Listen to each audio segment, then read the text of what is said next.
Wacana vaksinasi keempat atau booster kedua kini tengah mengemuka.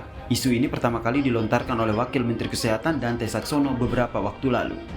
Kalau nanti diperlukan dengan studi yang terus kita evaluasi, ternyata kita membutuhkan booster keempat, maka bukan tidak mungkin booster keempat perlu dilakukan.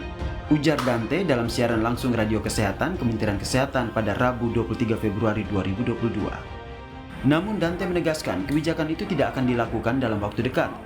Pasalnya, cakupan sasaran vaksinasi dosis primer dan booster pertama atau dosis ketiga belum mencapai target.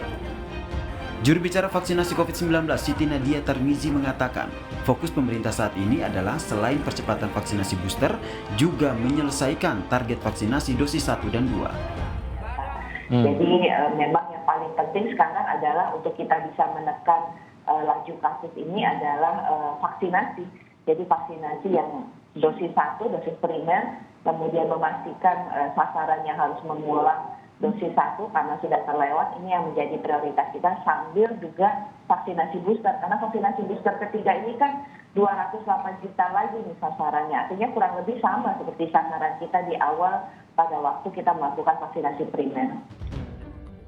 Menurut mantan Direktur Organisasi Kesehatan Dunia Asia Tenggara, Profesor Chandra Yoga Aditama, sebaiknya pemerintah meningkatkan vaksinasi primer dan vaksinasi booster pertama yang belum mencapai target. Jika harus diperlukan vaksinasi booster, maka diprioritaskan bagi orang yang berisiko tinggi tertular COVID-19 seperti tenaga kesehatan dan juga lansia.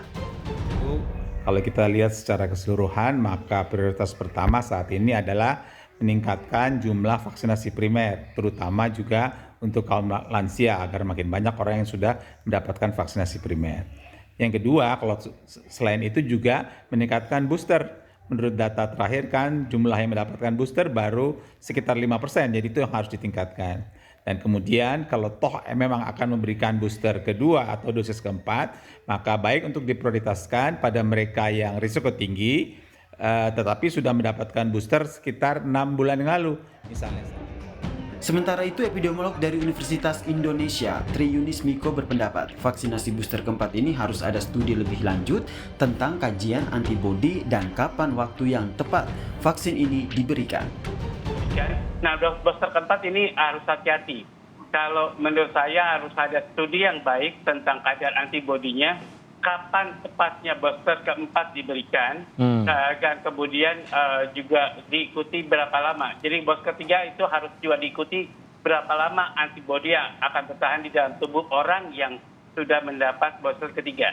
Jadi kalau itu diikuti, maka booster keempat akan tepat diberikan pada setelah berapa lama dia mendapat booster ketiga, dan kemudian berapa lama lagi juga harus diikuti begitu.